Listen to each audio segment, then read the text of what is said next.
So one of the things that I have increasingly talked about as we have started to roll out the early episodes of this podcast, the Ground Control Podcast, has been needing to create this blend of, like my consulting and my coaching, but also doing stuff, of pushing myself increasingly to learn new skills, to learn new tools, and to figure out how they all fit together, both for my own private projects, but also for the work that I'm doing for my clients. And this week and last week, I would say, really set the bar high for what that actually meant.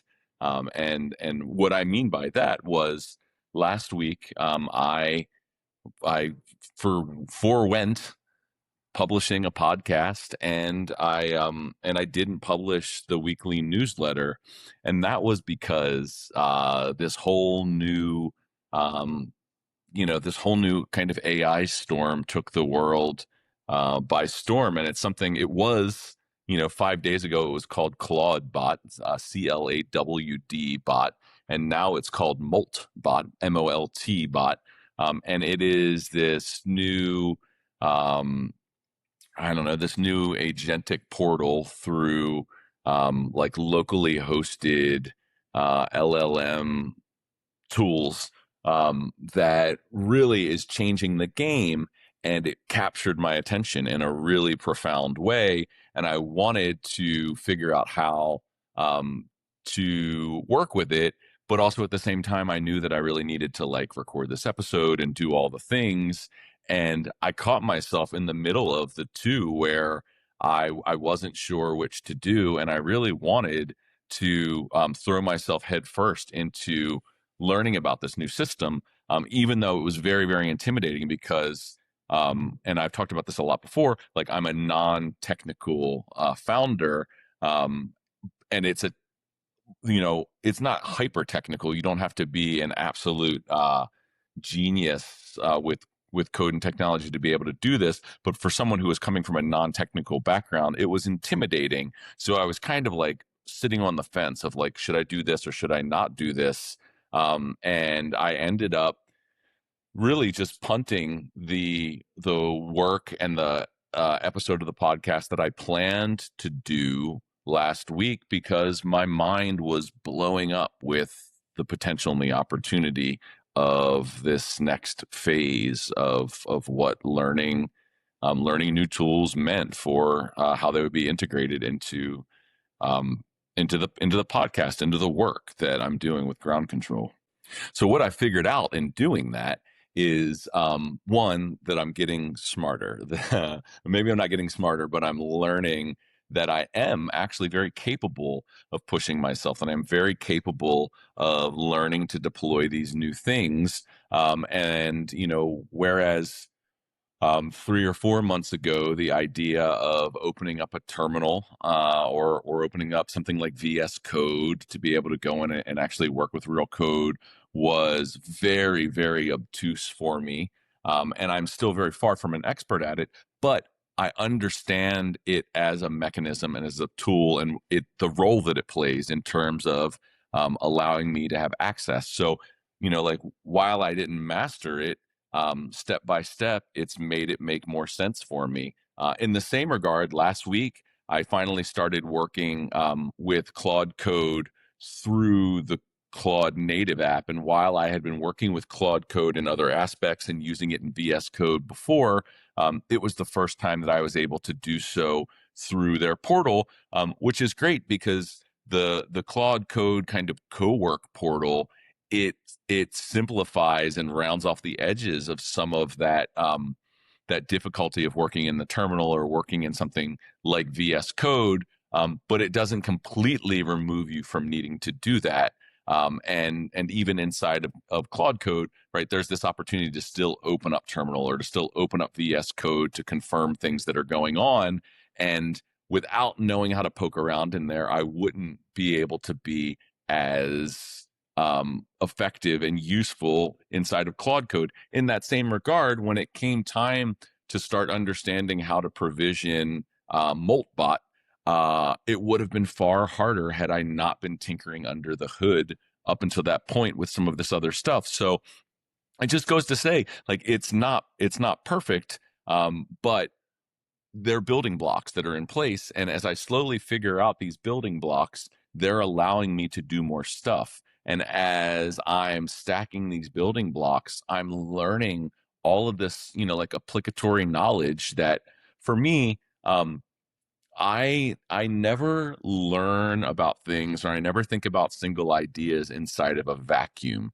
I am always thinking about them, and maybe I'm exploring them and thinking about them through one specific lens of my life. Maybe it's a specific client, maybe it's one of my side projects, of which there are too many.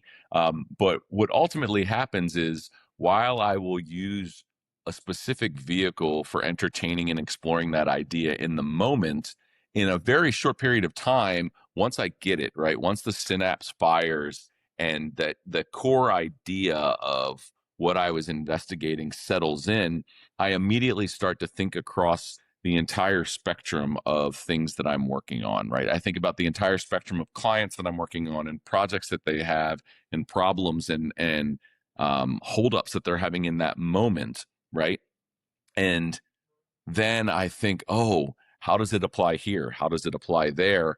And that broad spectrum of inference with a new concept or a new idea is such an extremely rich moment for me. And it really does, it enriches, and adds like a whole new palette of texture to everything that I'm working on.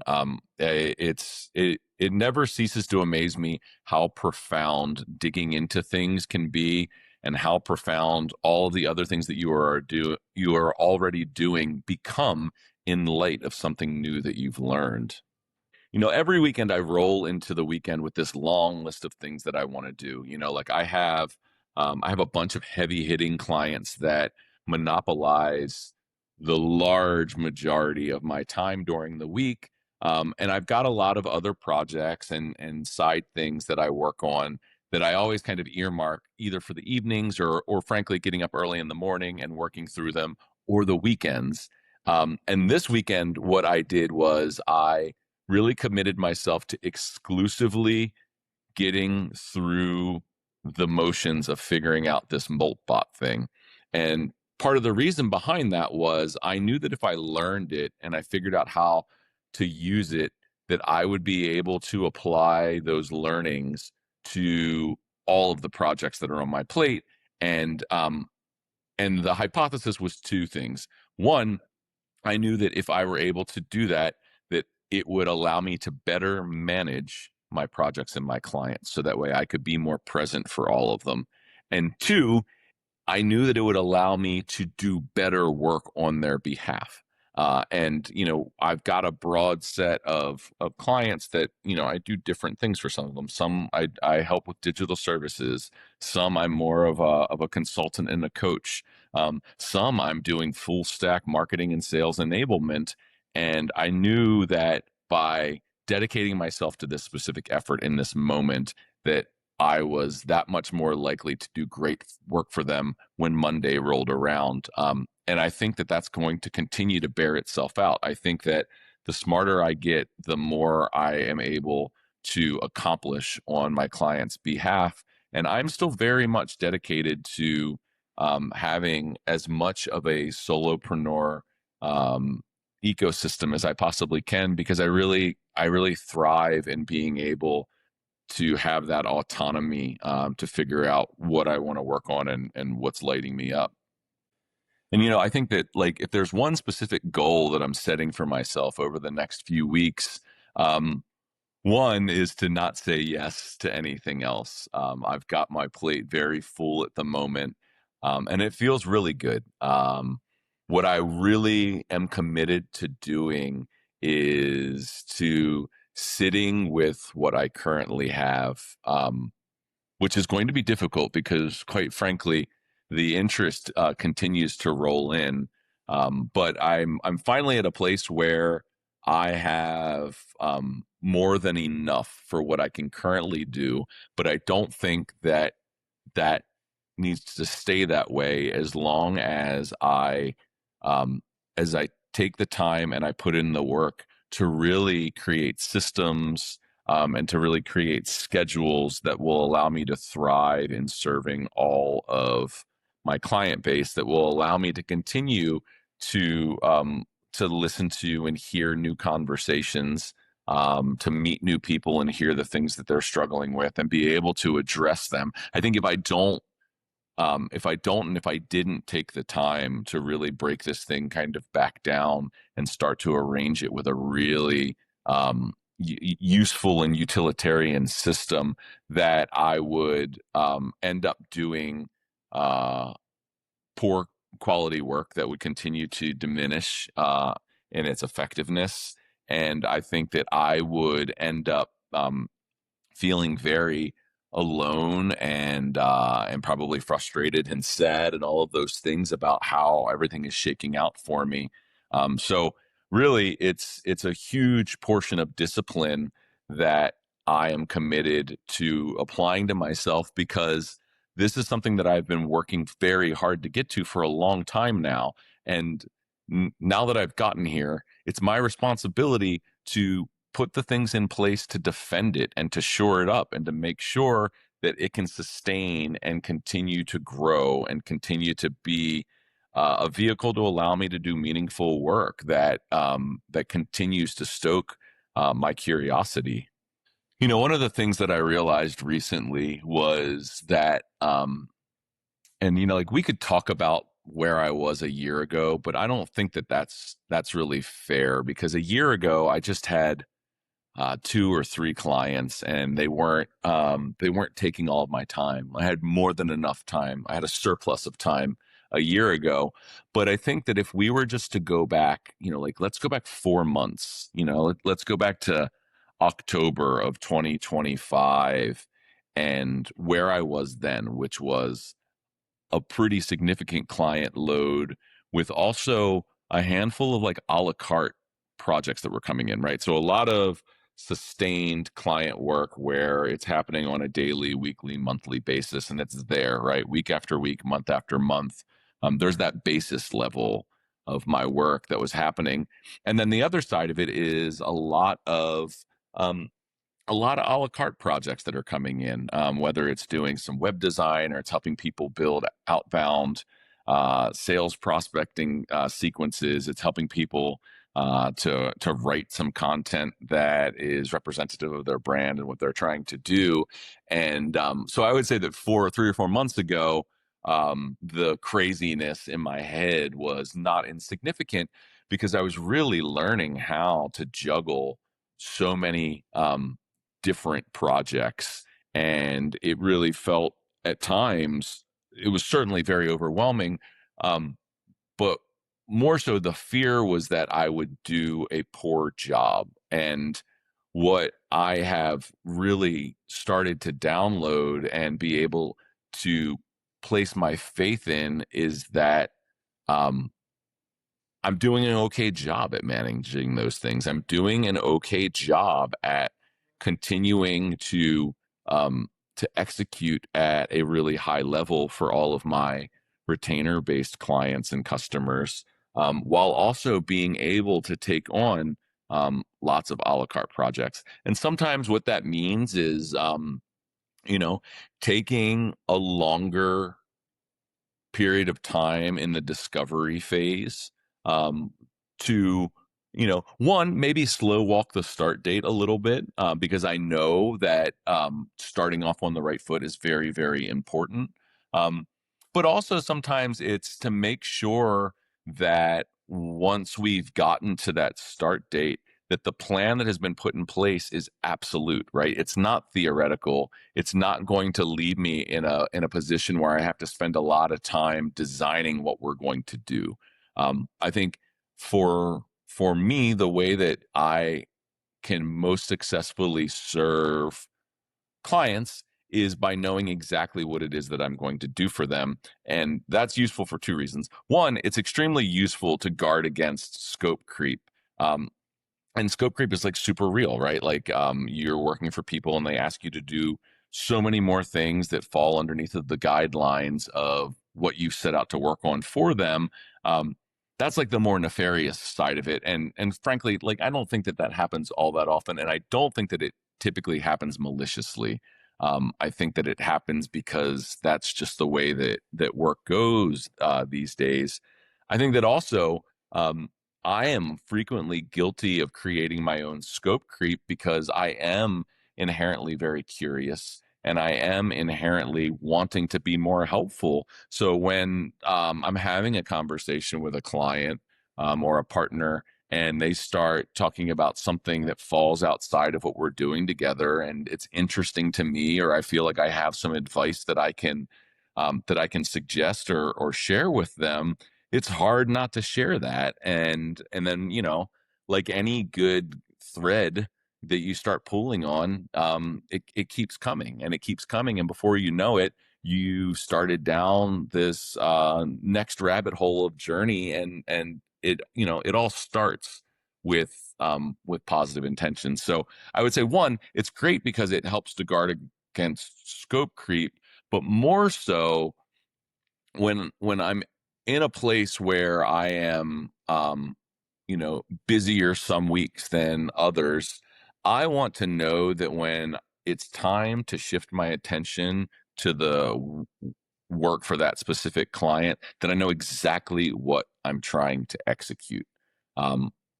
Context switching is probably the single most dangerous thing that I have to deal with on a very regular basis, doing the work that I do. And it comes from all directions. Like I've got so many businesses. I've got so many businesses that I own, so many clients, communications channels that I manage that, the notifications alone could bury you. So by rolling into a project and not having a clear idea of exactly what needs to be executed, um, and then all the notifications and all the other bells and whistles that can distract you, it can be super dangerous. And like this thread continues to come up inside of my consulting work as well. Like one of the things that I consistently see people struggling with is focus, being able to actually focus on what the problem needs in the immediate moment, right? Like we always think that the solutions are myriad, right? That there are so many things that need to happen, but almost always, like the 80-20, right? The Pareto principle is 100% accurate. Like the thing that you need to apply to a solution to get the result you need is so frequently such a minor and singular thing, but we as human beings can't help but create a mountain out of a molehill, right? We start going through these trajectory or project lists, and we're like naming out all this stuff that needs to happen, and we're just stacking all of these things in our way that prevent us from getting started. Um, and that's certainly true for me as well. So being able to have these very concrete understandings of what needs to happen when the client work begins, right? Making sure that the speculatory planning, dreaming and thinking side of it takes place prior to the work beginning is a crucial element to the success of like an everyday workflow for me. So I think one of the things that I'm fixing to do this week to really handle context switching is, it's inspired by the what I accomplished this past weekend by really giving in to saying no to everything that was on my plate in favor of saying yes to something that on Thursday was not on my plate at all. So it wasn't planned, and I knew that I was going off script, but at the same time, I knew that I wouldn't be able to stop thinking about it if I didn't take it on, right? So I committed to it because I knew that the risk of that distraction continuing to show up was massive. Um, that being said, having taken that time, I'm so appreciative for it. I'm appreciative for what I learned and the ways that I've grown through it. But at the same time, I'm now kind of like I'm eager to give that same respect back to the things that I put on pause.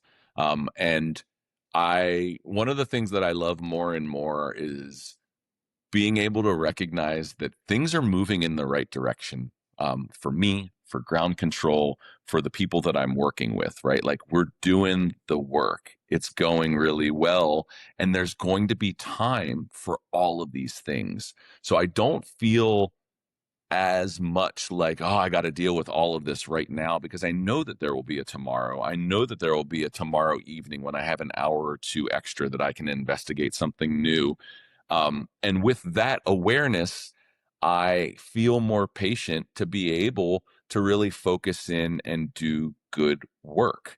It's been it's been hard. It's been a huge challenge to learn to get to where I am. And the worst thing that I could possibly do for myself is to stop honoring how um how much of an, stop honoring, stop, to forget about how much of an honor it is to have people that trust me to do work for and with them. So I would like, that inspires me to do epic work for them. I want to fucking crush it for my customers. And that, I mean, that's the learning that I'm taking away from this whole last 5 days. Like, I was very disappointed to have to punt the episode 3 of the Ground Control podcast. This is episode 3 now. I was very bummed to punt the Beehive newsletter. I love it. I love writing it so much, but I felt like there was something that was worth leaning into, and that it was worth compromising um, those two things. And on the other side of this, I learned so much from it. I also learned that I don't want to have to compromise and punt that stuff in the future, which encourages me to get some of this, like, work done further in advance, right? So that way I'm not quite up against it in such a strong way as I have been. So I don't know, guys. I continue coming back over and over again to, what does this whole new ground control model, need and want? Another reason why I punted it a little bit last week was I was rethinking it a little bit. Like, I am very much wanting for my whole content system to talk a lot about the things that I'm learning and the things that I'm seeing and the things that I'm doing, as they meet the business practices that I'm interested in. But also, at the same time, I'm extremely candid about not letting go of, like, the wide-eyed wanderingness of the ground control message, right? Like, there will always be an underlying theme of self-awareness and making decisions that serve you, and being able to build things that you feel great about. And part of the first few weeks, while I love them, they did make me worry that there was an element of that honesty that that wasn't making it into the newsletter, that wasn't making it into the podcast here. And, like, I don't see this as like a flash in the pan. Like, I'm not overly pressed about having 1,000 listeners or 100 listeners or 10,000 readers or any of those things tomorrow, because from my perspective, I really want this thing to be ongoing and forever. And for that to be relevant for me, it means that it needs to come from a sincere place. So, I gained a lot of perspective over the last few days, and I'm really hoping that you guys can feel it and that you guys can see it, and that together we can continue to make this thing excellent. So that's it. I'm shutting it down. This is the end of episode 3 of the Ground Control podcast. Listen, anyone who is following along, I want you to, one, know that I appreciate you tremendously. If you like this and you would like to hear more, please, whether you are watching on YouTube or you are subscribing on your favorite podcast network, or you're listening on your favorite podcast network, make sure to follow, comment, subscribe to all those places. If you are watching this on YouTube, leave me a comment. Tell me what you like. Tell me what you don't like. Tell me whatever. Tell me your zodiac sign. I'll tell you mine. It's a Gemini. I try to answer every single comment that's there, but otherwise, that's it. I'm going to see you guys next week with something just as fun and just as enthusiastic. Until next time, I'm Patrick Reif, and this is Ground Control. Peace.